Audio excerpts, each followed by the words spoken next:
পশুর first aid চ্যানেলে সবাইকে স্বাগতম। যারা চ্যানেলটি নতুন দেখছেন তারা অবশ্যই সাবস্ক্রাইব করবেন, এবং যারা ভিডিওগুলি দেখেন এবং এখনও অবধি সাবস্ক্রাইব করেননি প্লিজ সাবস্ক্রাইব করবেন। আজকের আমাদের যে বিষয়টি হচ্ছে সেটি হচ্ছে আমরা গরুকে কি করে ইনজেকশন দিব, এটাই আলোচনার মূল বিষয়বস্তু। দেখতেই পাচ্ছেন ইনজেকশনে মেডিসিন নেওয়ার পরে আমরা গরুটির দিকে আস্তে আস্তে করে এগিয়ে গেলাম, এবং গরুটিকে কোনোভাবেই রাগানো যাবে না বা ভয় দেখানোও যাবে না। আস্তে করে ধরে আমরা এই যে গ্লুটিয়াস মাসল এখানে ইনজেকশন পুরে দিলাম। এবার আমরা কি ব্যাক পুশ করতেছি, মানে ব্লাড আসছে কিনা এটা চেক করলাম, তারপর দিয়ে দিলাম। এভাবেই সাধারণত ইনজেকশন দেওয়া হয়। এবার ইনজেকশন আমরা যে জায়গাটুকু দিব সেটা তো হচ্ছে গ্লুটিয়াস মাসল, কিন্তু আমরা কিভাবে দিব? আমরা যে অ্যাঙ্গেল দেখালাম ওই অ্যাঙ্গেল থেকেও দেওয়া যায়, অর্থাৎ 45 ডিগ্রি অ্যাঙ্গেলও দেওয়া যায়, এবং বিভিন্ন অ্যাঙ্গেল অনুযায়ীও দেওয়া যায়। এবার ইনজেকশন নিলাম হাতে, সুচ ফুটিয়ে দিলাম, ইনজেকশন দিয়ে দিলাম, এটা করলে কিন্তু হবে না। এর কিছু সতর্কীকরণও রয়েছে।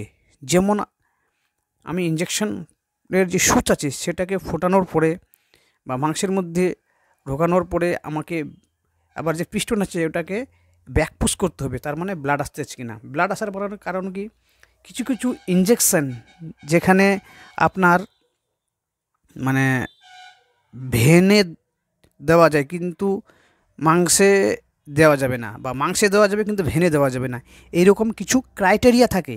এই ক্রাইটেরিয়াগুলোকে অবশ্যই মাথায় রাখতে হবে। তার জন্যই আমরা এই ব্যাপারটা দেখি, এবং কি দেখতে হবে যে সুচ ফুললাম বা সুচ ফোটানো করালাম, ইনজেকশন দিয়ে দিলাম, হয়ে গেল তা না। আমাকে দেখতে হবে যে কোনো ভেনে পড়ছে নাকি, বা কোনো হাড্ডিতে লেগে গেল নাকি। যদি এই রকমের কিছু ঘটনা ঘটে তাহলে একটা দুর্ঘটনাও ঘটতে পারে। আর অবশ্যই আপনারা নিজেরা যারা করেননি তারা নিজেরাই হঠাৎ করে করতে যাবেন না।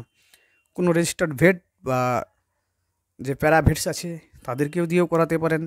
অনেকের যারা স্বাস্থ্য সংক্রান্ত বিষয়ে পশুর ট্রিটমেন্ট করেন তাদেরকে দিয়ে করাতে পারেন, অর্থাৎ এক্সপার্ট লোক দিয়ে করানোটা উচিত। আমরা দেখব কি করে একটা ভাইল থেকে কেমন করে ইনজেকশন টানা হয়।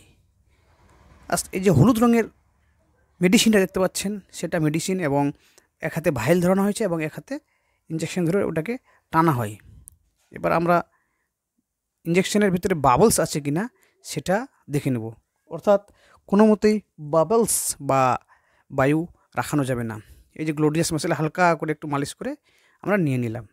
কখনোই গরুকে রাগানো যাবে না বা ভয় দেখানো যাবে না। এভাবে করে আবার এই যে ব্যাক পুশ করে ইনজেকশন অলরেডি আমাদের দেওয়া প্রায় হয়ে গেল। এই যে আবার ট্রাই করলাম আমরা বাবলস আছে কিনা, বা ভেনে ব্লাড আসতেছে নাকি ওইখান থেকে, এইভাবে করে দিতে হবে। আশা করি আজকের ভিডিওটি আপনাদের অনেকটাই অভিজ্ঞতা কিছুটা হলেও দিবে। যদি ভালো লাগে চ্যানেলটিকে অবশ্যই সাবস্ক্রাইব করবেন, লাইক করবেন, কমেন্ট করবেন এবং শেয়ার করবেন।